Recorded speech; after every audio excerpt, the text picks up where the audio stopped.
So hello gamers, a lot of people want to know how they can get better at Phantom Forces, so today I thought I would make a video on how to get better and how to do better. So this is going to be split into two parts. If you guys have any tips, make sure to comment them down below and watch till the end, because the second part I'm just going to show you how to do better, and the first half is how to get better. You'll understand if you watch the entire thing what that actually means, because it's a little bit harder to explain. The first tip on how to get better is to take enemies at ranges that you're not actually currently comfortable with. For example, if you only play up close with a PDW, use a sniper rifle and try to take shots at range. The reason for this is because you're not comfortable with that range. That's not your prime range, and that means that you want to get better at it, because when you get better at that range, then you actually get better overall. Like if you can't hit shots with a sniper rifle or can't kill things at range, then overall you're just going to do worse. You're going to be worse at the game. So it's important to play at those ranges that you're uncomfortable with until you get better, and that's a strategy that even I can use to this day. I'd say I'm best on close range maps or medium range maps, so maybe I should try doing like dunes more and more, and maybe I can get better at that. Also, the AUG too, dude. Even without a compensator, this is just like a coyote sight and a laser. I pre-bought coyote on this like 4 years ago, no joke. AUG 2 is kind of underrated, not gonna lie. It's not super good, but it's not terrible. Oh my gosh. Number 2 is very important, because if you pick up a gun, you're usually going to do bad with it unless you do this, and that is to use a variety of guns. If you only use your no recoil 30 round assault rifle and you pick up a gun because you're out of ammo, you're not going to do well with that gun. A nice tip is, if you're a high ranked player, just get 100 kills on every primary weapon. When I did this, it really helped me find some guns that I didn't really expect to be that good, but ended up being pretty good. I actually thought the G36C turned out alright, a couple of the RPKs that I'd never really used, and yeah, I found a ton of guns that I didn't like and I'll probably never use, but a ton of guns that I did really like. And if you do this and you actually understand each individual gun and what it does, then you can actually just do well with every gun, which is super helpful, because there are certain guns that are good for certain scenarios, and if you run out of reserve ammo and you can't use a different gun, like what are you supposed to do, you know? Figure out how to use them correctly. For example, with the MP40, a normal player might not know this, but the thing is, you have to go for headshots with this gun, because if you hit one headshot and one limb shot, it will kill people in 2 shots, because it has a 1.65 headshot multiplier. Now, if I didn't really use this gun, I wouldn't know that, and probably 99% of players didn't even know about that, you know, because they don't use a variety of guns. And if you're a low rank, it doesn't really matter as much, because you don't have all the guns, but use a gun from every class that you have. For example, use like the Scar H, and then the M4A1, the G36K, and the MP5, or something like that. Just use a bunch of different guns. If I was only strong with one weapon type, how am I supposed to make videos, you know? I'm literally not going to be able to make any videos because I just can't use a variety of guns. So that's a really helpful tip, I'd say. Like,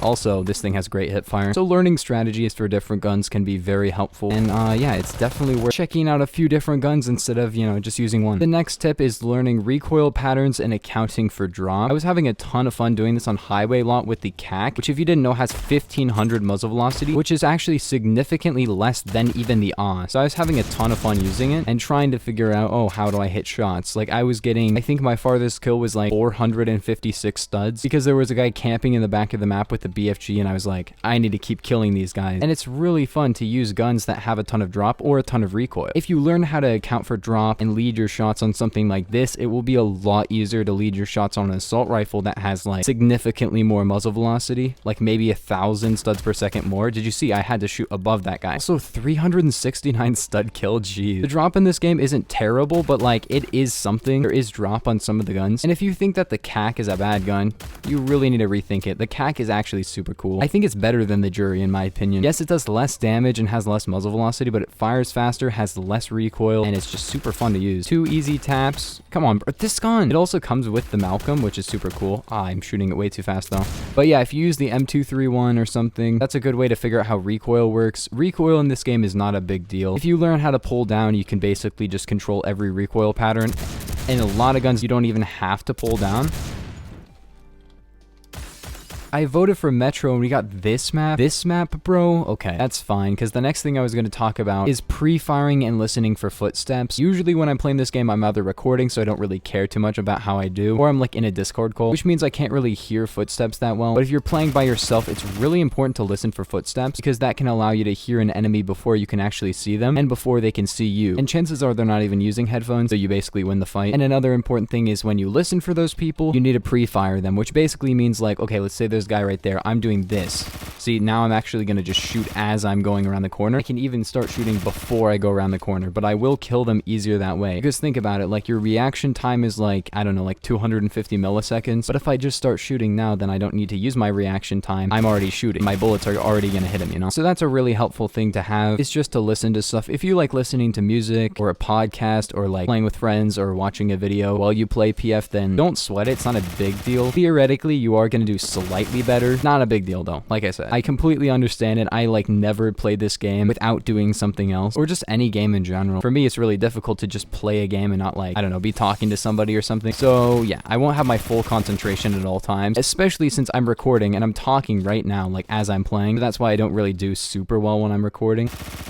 The last one is to learn spawn rotations and map layout. Now you might think, oh, this doesn't make me better at the game, but yeah, it kind of does. It doesn't make you better at every video game, but it makes you better at this game because spawn rotations and stuff are a very big thing in this game. I don't really know spawn layouts. I don't really play the game in that way. I don't go for super high kill games or anything.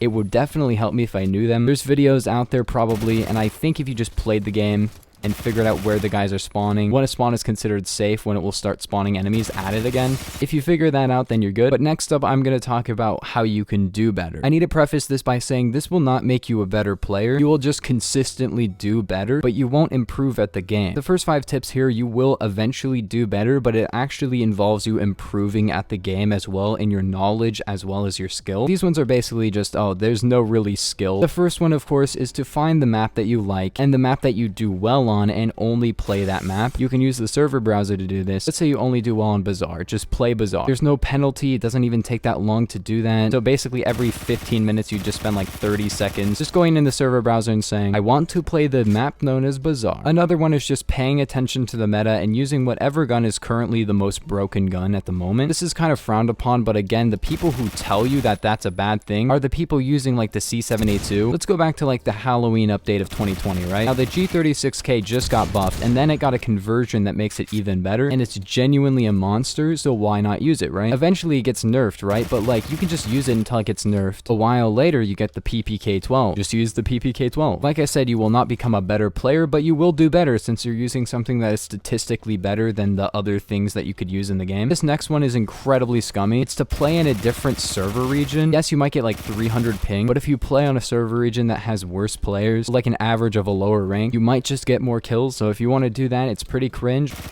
Something that I should mention for how to get better is to learn the movement in this game. I have an EMP sliding guide, maybe I'll put in the top right. If you want to learn how to do the slide thing that makes me run faster, basically. The next thing is kind of opposite of what I said in the first part of this video, which is to only use the gun that you're really strong at and only at the range that you want to use it at. What this means is to basically just say, okay, let's say I'm really good with the MP5K10, right? I'll only play on close range maps. Then I can just do really well. You will do better, but you will not get better. You will only just do well with the one gun, but you will do better. And that's something that you can also use in tandem with, of course, the server browser and using your favorite map, and use the gun that's the best on that map. Pretty cringe, but of course it works. This next tip is actually kind of helpful for both sides. It won't make you a better player, but you will get more points, and that is to always take objectives. Something that you could use in tandem with this is going for headshots. Not only will you probably do better, you'll also probably get better, your aim will be better, and you'll probably get a little bit more points. Oh, what a flick. Give me that BFG. This is the I have 5,000 BFG kills, but I don't know how to make a setup loadout. I'm just the best player, dude. But yeah, altogether, I wouldn't do the second 5 of these that often. Yes, you'll play better, but you won't get better, because eventually, if you just get better, then on average, you'll get more points. But yeah, let's get a couple more BFG kills. Then I think I'm going to end off the video. But yeah, gamers, that's going to do it for the video. Remember to comment down below your ideas for tips. But yeah, I will see you guys in the next one. Peace.